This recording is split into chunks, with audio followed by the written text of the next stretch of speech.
Ryan Reynolds here for Mint Mobile.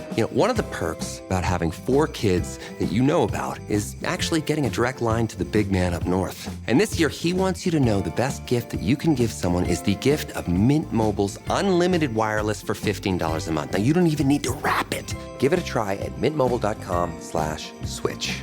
$45 upfront payment required, equivalent to $15 per month. New customers on first 3-month plan only. Taxes and fees extra. Speed slower above 40 gigabytes on unlimited. See mintmobile.com for details. Atheists, agnostics, long-haired weirdos, short-haired weirdos, vandals, hooligans. The government, hug the government, love the government, hug the government, love the government, hug the government. Welcome to The Politics Guys, a place for bipartisan, rational, and civil debate on American politics and policy. I'm Northern Kentucky University political scientist Michael Baranowski. My guest today is Jeremy Young, the Freedom to Learn program director at PEN America. Like me, he's an academic. He's got a PhD in U.S. history from Indiana University.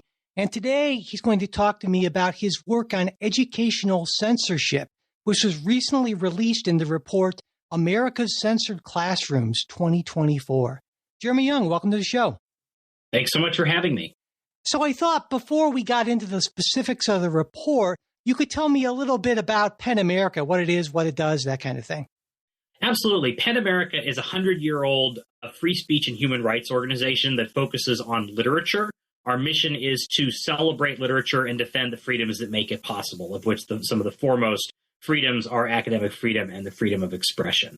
And so we have a series of literary awards and similar things, literary festivals. We have programs that protect writers all around the world. And we have the Freedom to Learn program, which I direct, which is a program that fights educational censorship in higher education, censorship coming from the government aimed at universities. That is all good stuff as far as I'm concerned, for sure. And so let's start very broadly, I think, with that report.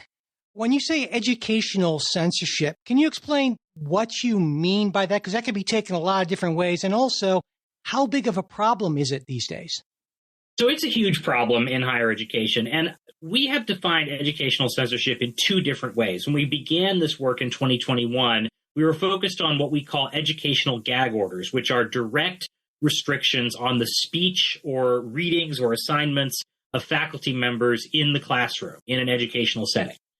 We saw a lot of those in 2021 and 2022, but more recently we've begun tracking and analyzing a second type of educational censorship that focuses not on the individual faculty member, but on the university more broadly, on how the university governs itself. So restrictions on whether a university can operate a DEI office, whether a university can include a restriction on, include certain things in their curriculum, or include certain majors or minors, whether a university can follow certain policies around diversity from an accreditor, what it can say in its mission statement, all of these restrictions on university autonomy.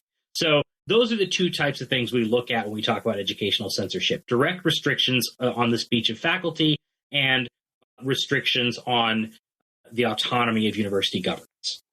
And when I was reading through the report, I got to say, there were some states that came up again and again and again. Florida was huge, but there's also Texas, Indiana, Utah, Alabama. And you'd have to be politically, I don't know, you have to know that you'd notice a pattern if you know anything about American politics, right? It seemed like, wow, red state after red state after red state. And so I started to wonder, well, is this just an issue in sort of the Trumpiest states, or is it broader than that? So it's a very politically polarized issue, the particular attacks on diversity work in particular. We do, however, include a couple of prominent what we call educational gag orders in California. And these are very different from the ones that we see in red states. These are certain types of bills having to do with diversity requirements or ethnic studies requirements in the K-12 space, which include some very specific, we have no problem with those requirements.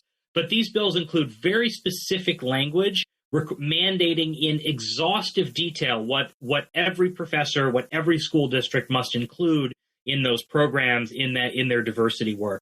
And so we do consider that to be restrictive if it's too granular, if it doesn't allow faculty to have the ability to interpret these mandates in ways that make sense for them and their course and their subject matter experience. For the most part, though, I would say, over 95% of the bills that we've tracked have come from the right, and most of them have been enacted in states that are very Republican dominated.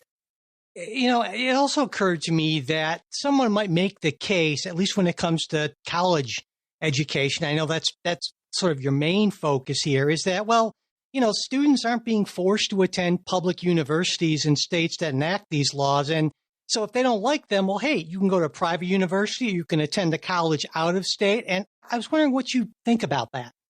I think you should try that argument out on a student who is a first-generation college student who is working 40 hours a week to make ends meet and can only attend college because it's a public university and because they can live at home with their family. There's a lot of students like that. In fact, that may be, 30-40% of all students in the country who are attending college. And, you really are limiting those students' opportunities. Not everyone has the luxury of being able to move out of their state and attend a school at a different institution or attend a private university where tuition is significantly higher. And frankly, even if they did, that doesn't solve the problem. You are creating a brain drain for that state where some of their best and brightest students are going to leave the state entirely just to get a well-rounded education. You are creating a situation where students can't get a well-rounded education at the public university that taxpayers are paying for. They have to go to a private institution instead. These are not solutions. So I don't think that's a strong argument. Yeah, I certainly agree, especially on that first part, because it feels like to me so much of the focus when it comes to higher ed seems to be about elite people at elite institutions, where there are a lot more schools like the one I taught at, Northern Kentucky University, a lot of first-generation students. And so I think you're absolutely right about, it isn't a live option for a lot of students. But as to that second thing, I could hear a lot of conservatives say, listen, this is actually good governance by state legislatures because they have, or they should feel, an obligation to make sure that taxpayer-supported institutions aren't promoting viewpoints that the majority of the citizens in that state find, for whatever reason, objectionable. I don't want to get your take specifically on that. I think it's a good question. And I think the fact that this question comes up as much as it does is evidence that we in higher ed haven't really handled this issue very well. We talk a lot about academic freedom as it pertains to individual faculty members. It's a protection for an individual professor to be able to say or teach material in their subject area.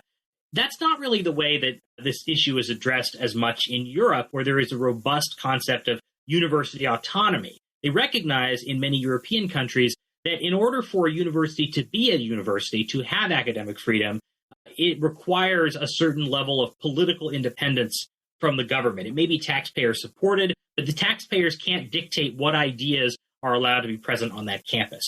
I liken this to a public playground or a ball field. Taxpayers have a lot of say in the structure and the architecture of that field, who it's going to serve, how it's going to be structured. They don't get to decide what kids use it. They don't get to decide, only the kids from popular families or with certain beliefs can use that playground. Once it's a playground that is public, it is open to everyone and every idea. And that's the same thing that's the case with universities. Once you start restricting ideas on a university campus, you don't have a university anymore. You have something that becomes an extension of whatever the prevailing political winds in the state are. That's not what a university is. And, when I was reading through and thinking about the types of censorship, kind of broadly speaking, you make a distinction in the report between that sort of explicit censorship you talked about, just gag orders, for instance, and what you call stealth censorship. And I got the sense, in your own words, you said stealth censorship is more devious than explicit censorship. And I was hoping you could expand on that a little bit. Well, let me give you an example. Yeah. So in Indiana in 2024, the legislature passed SB 202, which is a bill that claims to promote intellectual diversity in the classroom. It doesn't make any mention of censorship. It doesn't say it's going to restrict ideas around race, gender, or identity like many of the other bills are that we have tracked. But when you look at how they're planning to promote intellectual diversity in the classroom, you can see exactly the way that this becomes, in effect, a censorship bill. The university is required to create a tip line for students to complain directly to the Board of Trustees when they feel that their professors have not promoted intellectual diversity. And the Board of Trustees can then convene a hearing at any time.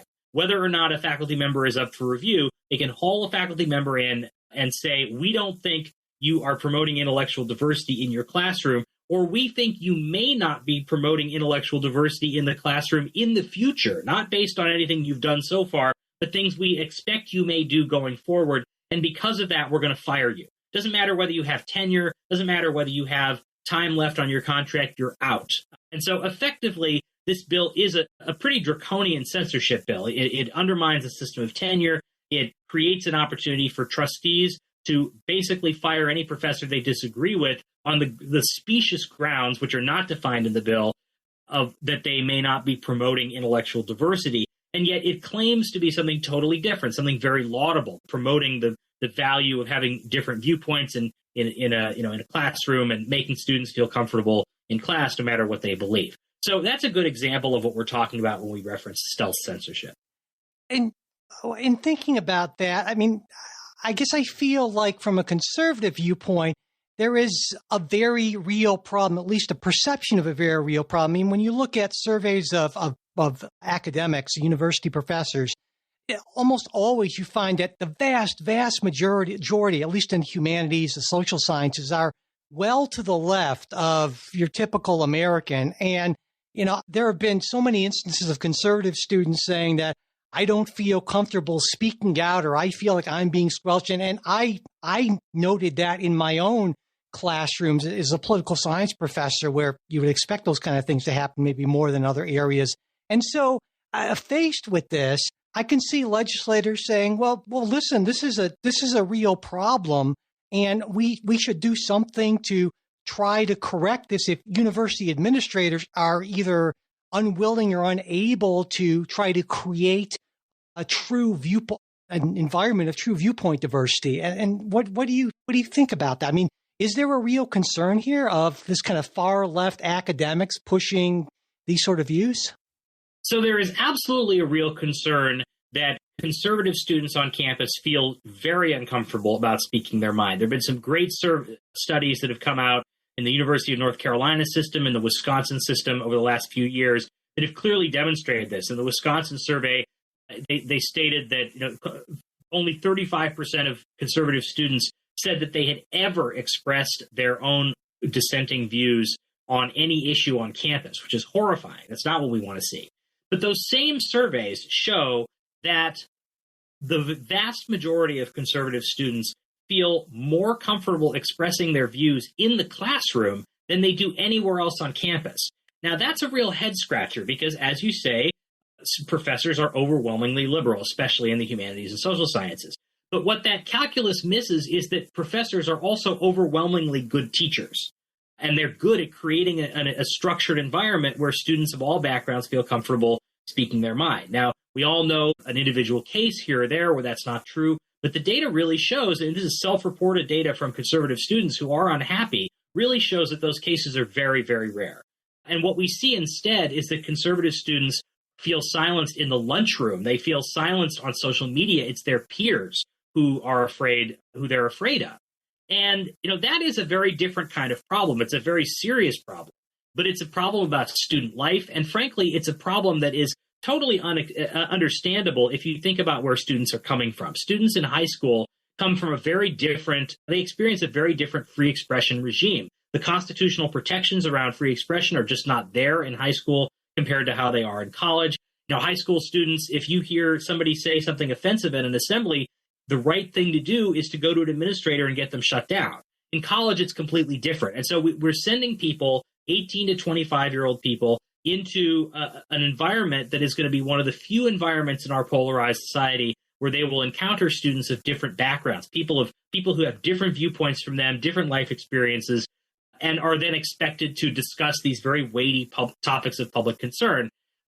Expecting them to be able to do that effectively without training, without ground rules, is setting yourself up for trouble. What we need is a regime of free expression education that runs from orientation to graduation. That's what the data suggests, and that's what we advocate at Penn America. But the idea that this is coming from professors just because they happen to be liberal, that means that they're not good at promoting students' ability to voice conservative views, it just doesn't square with the facts. I liken this to the fact that, members of the military are overwhelmingly conservative, but that doesn't make them any less likely to defend, the rights of a liberal American on the battlefield. Their political views don't have much to do with the job that they're doing. And the same thing is true with professors.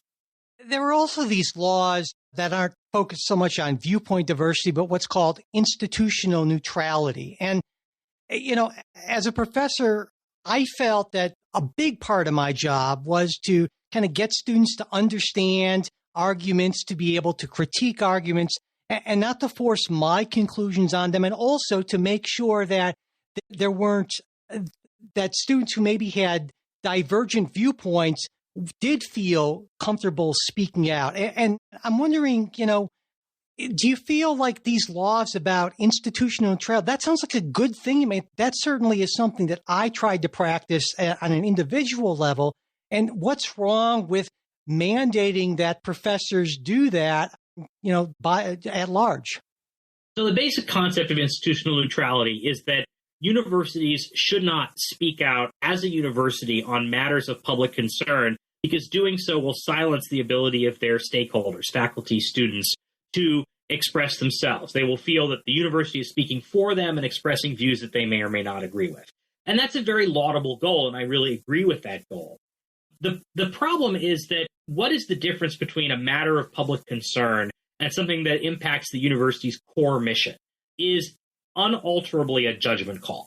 What do you do with something like the DACA program, which affects universities' ability to serve students from undocumented backgrounds? What do you do with something like the Dobbs decision, which affects students on campus who are seeking abortions? These are sort of borderline cases, and I think you could draw them in either direction. But ultimately, this is a question that has to be settled by universities themselves. So I think institutional neutrality is a very good principle. But when it comes to enforcing it by law, you are essentially substituting the judgment of lawmakers for the judgment of university leaders. When you look at what these laws actually do, the Iowa law, SF 2435 from 2024, is a really instructive example. It goes through a laundry list of 16 different topics which the university is banned from speaking on, each one of which has to do with gender or race or identity.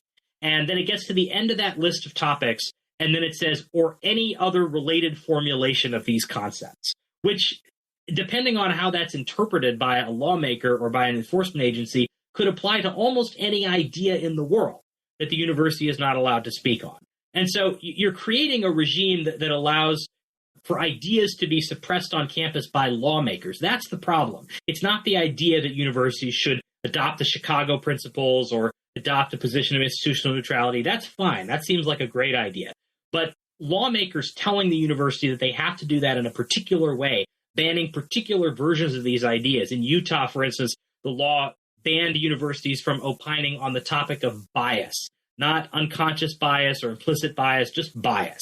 So a university is no longer allowed to say in Utah that it's a bad thing to be biased against people. I mean, that's just ridiculous. And I think that sort of thing is unavoidable once you start writing these things into law.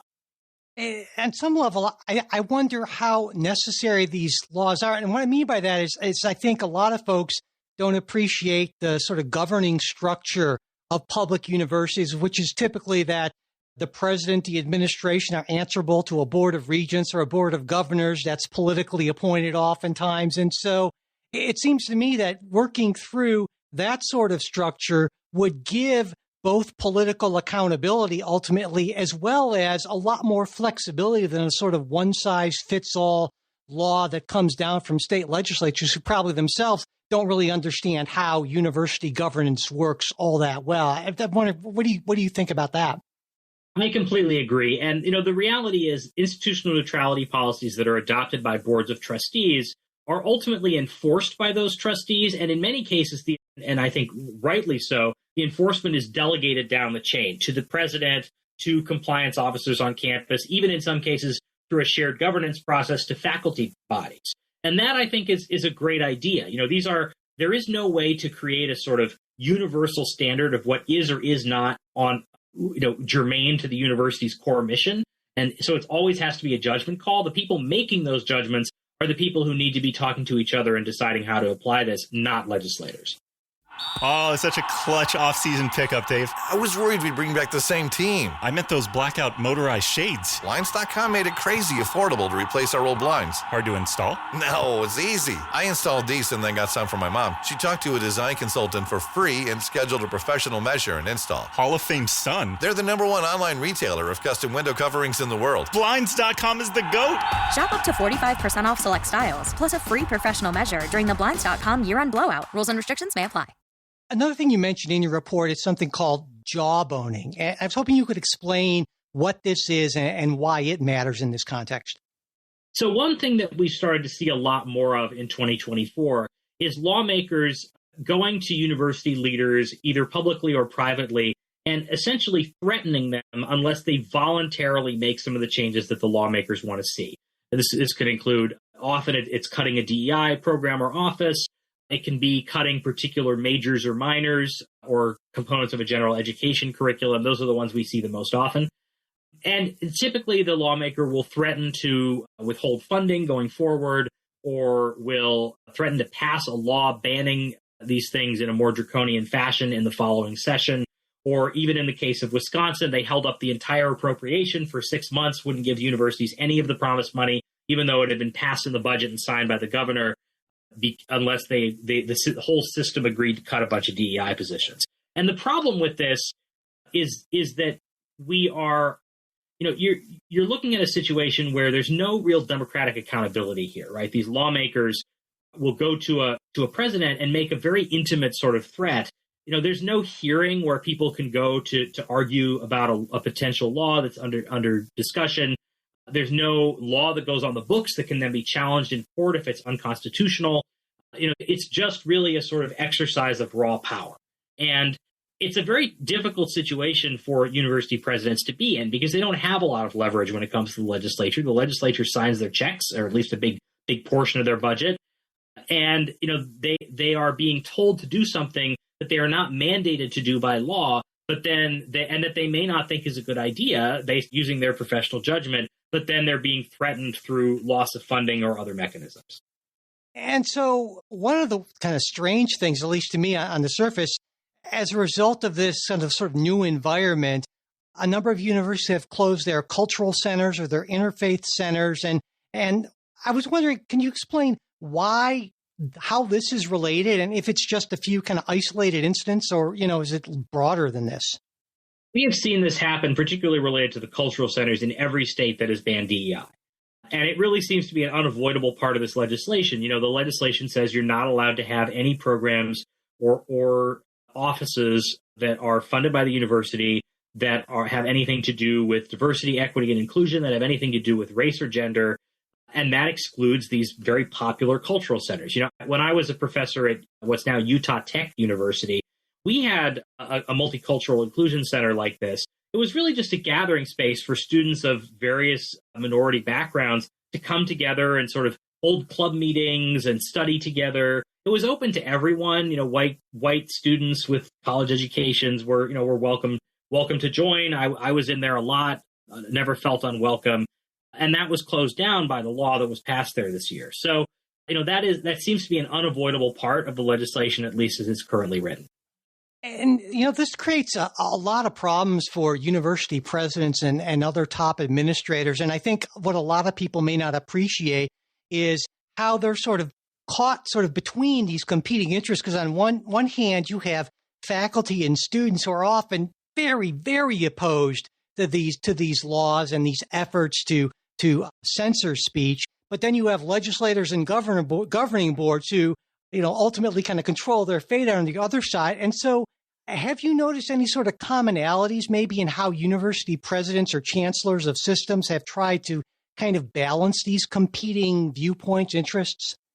I think in the early years, they were mostly looking at following the letter of the law and not going too far beyond that. In 2021 and 2022, there were only a few cases of university presidents sort of giving out guidance saying, well, we should just be careful and be a little extra cautious around our syllabi, even if it's not required in the law, that sort of thing.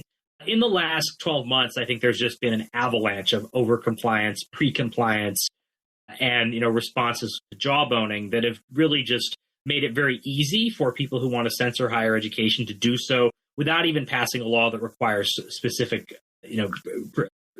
portions, specific actions. And I think that university presidents are in a tough spot. I don't think that they necessarily are in a position where they need to be fighting this stuff loudly and proudly and through big, dramatic speeches. But I do think that standing up against jawboning in particular is really an imperative of the presidency. Presidents have to be able to say one of the hallmarks of a good presidency for a university is what are the issues where we should welcome in lawmakers, and there's a lot of them, right? Community relations, access, completion, student success, workforce training, budget issues, student safety, all those things are places where universities have to and should collaborate with lawmakers, maybe more than they do, frankly. But then saying that there's this whole other realm of intellectual freedom and what ideas are permitted on a college campus that is just off limits to political pressure. And I think there needs to be more of an understanding that that is the role of the president. And even if that has a political cost or political consequences, it's important to pursue. And as you mentioned, one of the things that makes the sort of jawboning and stealth censorship more of a problem in some ways is that it's not open to legal challenge. But of course, there have been a lot of these actual laws, the anti-DEI, whatever laws that have been passed. And I'm wondering, have we seen a lot of lawsuits against these laws? And if so, on what grounds have they been challenged, and how successful have they been to this point? So the ACLU has filed, and several other groups, including FIRE and others, have filed suit against some of the original educational gag order bills, most notably the Stop Woke Act in Florida. And they've challenged them generally on some combination of three grounds. First, an academic freedom ground rooted in the First Amendment. Second, a 14th Amendment a restriction or ground that they discriminate against protected classes. And third, another 14th Amendment ground that they are overly vague and basically unconstitutionally vague. It's impossible to know what is or is not allowed under these laws, that it's effectively impossible to follow them, and therefore they create massive amounts of self-censorship. And all three of those arguments have been successful in some courts, but the one that has been the most consistently successful is the third one, the argument against vagueness. These if you look at these bills compared with, say, traffic laws, they're written in very different ways. Traffic laws go into exhaustive detail, defining every term, making very clear exactly what constitutes a violation and what does not, because the goal of the law is to get people to follow the law. In this case, a lot of the terms in these bills are not defined. It's really unclear what is happening, at any point. And they're unclear and kind of impossible for people to follow. And that is really by design as well. The goal of these laws is to create a chilling effect. It is to make people afraid. And that is what they do. And so those constitutional arguments have been very successful, even in particularly conservative courts, such as one in Oklahoma. And, I guess at some point, I wonder the extent to which these laws are possibly even kind of performative, conservative virtue signaling, because when I think, at least to my many years of being involved in college teaching and governance, this idea that I guess is kind of common on the right, that universities are this place where good all American boys and girls come and are radicalized. I mean, I could barely get kids to do the reading, and so I guess I'm wondering, well, what you think? I mean, do you feel like this is like a real concern, or if this is sort of playing to the base? I think it's both. I think they're playing to the base in terms of trying to sort of exercise raw power over college professors and over university staff and leadership. I think that's definitely playing to the base. I do think that there's an acknowledgement. I mean, ultimately where this is coming from is the fact that we live in an era of educational polarization, political polarization on educational lines that is unprecedented in the history of the United States. This is the first time in American history when you can clearly, the elections would have a clearly different outcome depending on whether they are decided by college-educated voters or non-college-educated voters. And that polarization, I think, has led to a sense among some conservatives that higher education is, instead of a place that, as they felt since the 60s, a place that has sort of been captured by liberals, but that needs to be reclaimed and reformed. Instead, it's just a sort of power center of the left that needs to be destroyed. And that, I think, is the real mistake, right? I actually encourage conservatives to do the things, frankly, that the Koch foundations have been doing over the past couple of decades. Set up conservative centers, make sure that there is viewpoint diversity on campus, that conservative scholars and conservative students have places to go, have places to feel comfortable and feel welcomed in those establishments. But once you start trying to tear down the entire, the entire institution of higher education, the entire sector, really, of higher education, then I think you are shading over into a sort of authoritarianism that goes far beyond something that's going to benefit, conservatives or viewpoint diversity.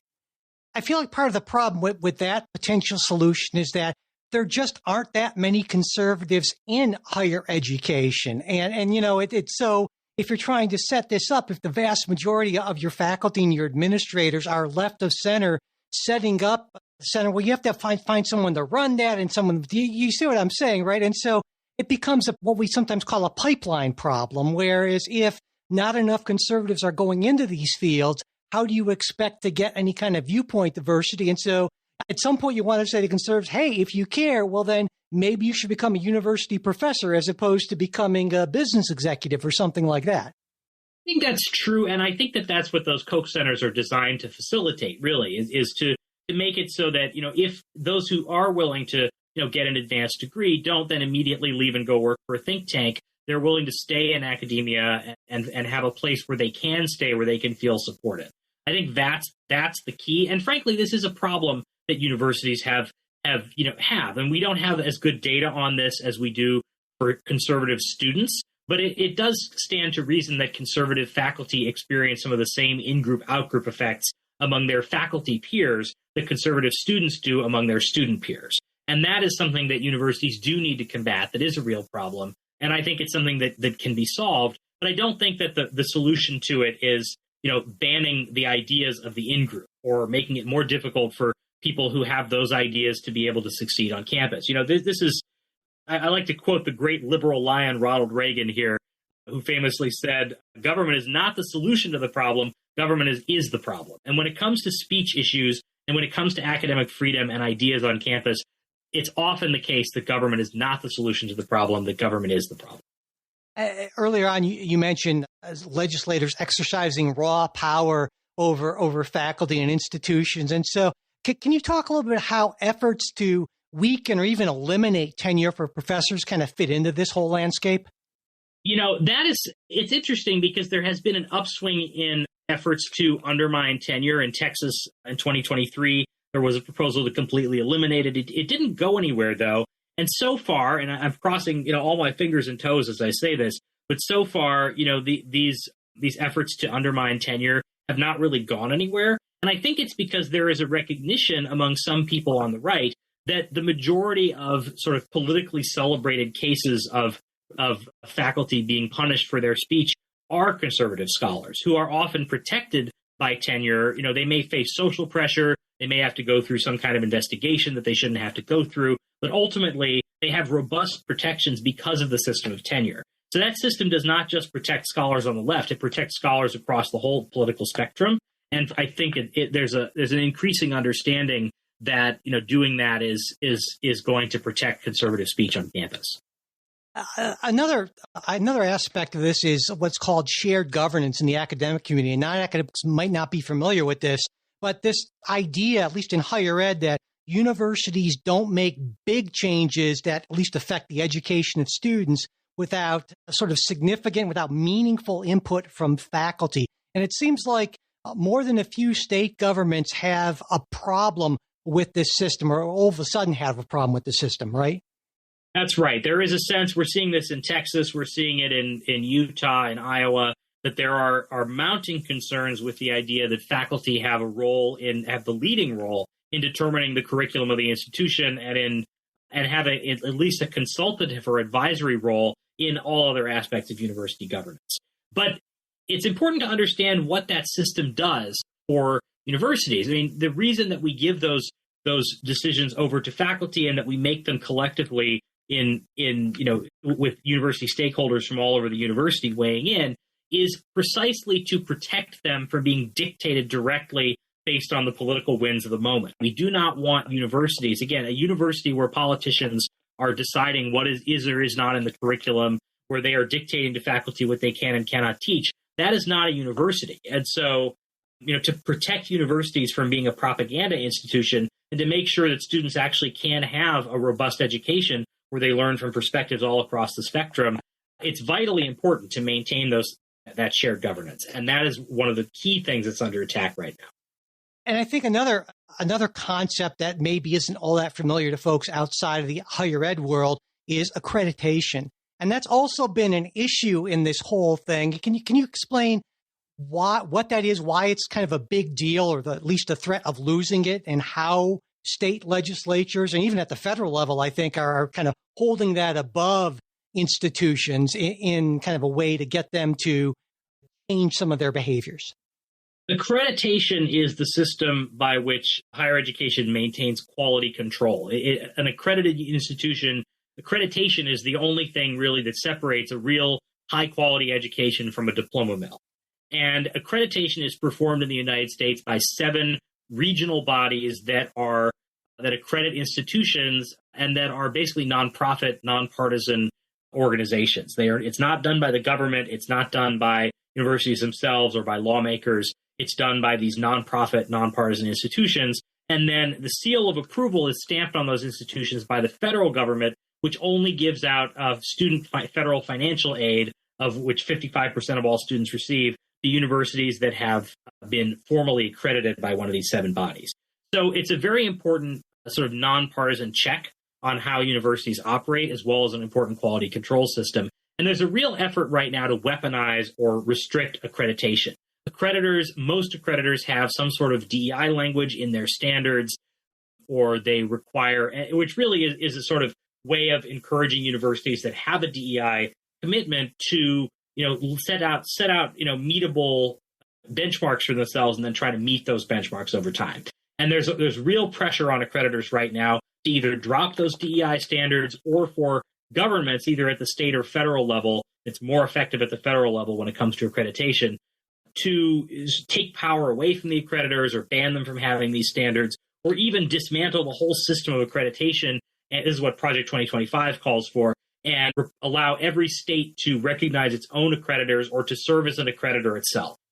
So there is a lot of, this is a key sort of unspoken, unseen part of the system that makes American higher education the envy of the world, and it's under unprecedented attack as well.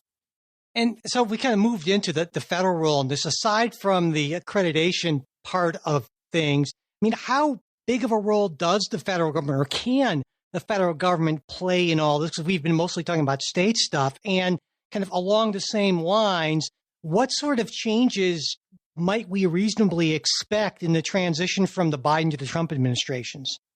So the federal government has different levers of power in the United States from state governments. The U.S. higher education system is very decentralized. State governments provide direct financial appropriations to the budgets of public universities and even some private universities through tuition equalization programs. The federal government doesn't. And so the state governments in some ways can have more direct impact, but the federal government controls powerful levers as well. The federal government determines who are recognized accreditors, so it controls the accreditation process. The federal government controls most research funding through the National Science Foundation and other agencies. And the federal government has investigatory power. It has the ability to launch Office of Civil Rights investigations through the Department of Education into universities, investigations from various congressional panels, and so forth. So I think we expect to see really all of these systems be weaponized, or efforts to weaponize them, trying to restrict federal dollars that go to universities in various ways, restricting federal dollars that are tied to students, student loan funding may not be possible, but certainly research money is on the chopping block, or maybe weaponized to advance certain goals. Attempts to change the accreditation system, as I just mentioned, are going to be really central. And I think that we're going to be treated to an unending series of congressional and executive branch investigations into universities.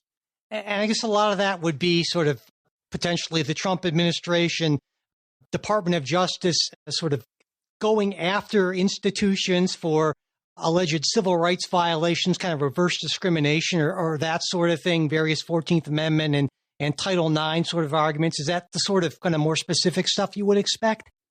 Yes, I think that'll be a key part of it. I think they will pursue attempts to weaponize federal funding and accreditation, but some of them, some of them will be easy and can be done on day one. Others may require legislative action, and that's going to be harder to come by in a fairly evenly split Congress where they'll be subject to a filibuster. And kind of looking to the future, you have a future trend section of your report, and you say your expectation is that this sort of thing is going to continue, but I'm wondering if you see it leveling out at some point, and if so, when and why? I think the outcome of the 2024 election has really guaranteed that we're going to see an escalation for as far forward as we can predict. It really seems as though, not just because of the new administration, but also because of the increase in polarization. Joe Biden won college-educated voters by 4 points. Kamala Harris won them by 14. So there is suddenly, this yawning gap that has opened up educationally. And this is a gap that's opened up all over the world. We see this in other countries where higher education is under attack. Places like Hungary, Poland under the previous regime, Brazil under the previous regime, Russia, China. There are these vast gaps in education, how people vote with different education levels. And I think as long as that persists, we're going to continue to see, attacks on higher education from various government entities. And certainly for some people, especially some people on the right, this is long overdue and a laudable thing, and thank God this is happening. But of course, there are plenty of us on the left who oppose this sort of thing. And so for those folks, is there anything that you can sort of point to that might make them feel less depressed or maybe even just slightly optimistic, even if not in the next, few years, maybe taking a slightly longer view? Well, I'll say, first of all, I think people from all political walks of life should oppose these attacks on higher education, because the reality is that higher education benefits everyone. It's an engine of social mobility. It's a driver of economic growth in communities. It's a way to, propagate, innovation in the sciences and in medical fields. There's really no downside to higher education, and laws and bills that restrict it, are just going to hurt everyone. They're not just going to hurt liberals in blue states. They're going to hurt people all over the country. But as far as hope looking forward, what I will say is I think that higher education has, maybe not at the leadership level, but certainly at the on the ground advocacy level, has gotten better at defending itself. One of the reasons that we've seen such a shift away from formal legislation and toward jawboning is because we've gotten to the point in 2024 where every time there is a law that is proposed restricting higher ed that gets a committee hearing, that committee is stacked with advocates of higher education who oppose the law. It's become painful and difficult to pass laws that restrict higher education. And so we're seeing a shift in tactics, in addition to some support from the courts, actually, that some of these laws are unconstitutional, that it is directly a result of some of the success that we've seen from activists. So I think that, these are not insurmountable challenges, but I do think that, it is really up to us. If we want higher education to survive, if we want it to thrive, we're going to have to fight for it. And that goes for everyone from students to faculty to alumni to community members to university leaders to staff and really everyone in between. All right. Well, on that note, we will close. Jeremy Young, thank you so much for taking the time to talk with me today. Absolutely. Thanks for having me. Thanks for listening to this Politics Guys interview. If you're not already a supporter of the show, I hope you'll consider becoming one, because without our supporters, we wouldn't be able to do this. And when you become a supporter, you get not just that warm, fuzzy feeling knowing that you're supporting a good cause. I like to think we're a good cause, but you also get stuff like ad-free versions of everything we put out. You get our supporter exclusive midweek show, the full length of that, not just the preview. And you also get to be part of our Discord group if you want. And there's always some interesting conversations going on there. At the $10 a month level or more, you get to actually be part of the episodes Jay and and I do if that's something you're interested in. So there's a lot of stuff is what I am saying, and I hope you'll consider checking it out. And to do that, just go to patreon.com/politicsguys. If you want to support us on Venmo, we're at Politics Guys. You can also support the show through PayPal, and all of our support links are always in the show notes, as well as at politicsguys.com/support. And as always, I want to close with a very special thank you to our wonderful executive producers, Bruce Johnson, Wilma Moreno, Daniel Toe, Ryan Beasley, and Don Oglesby.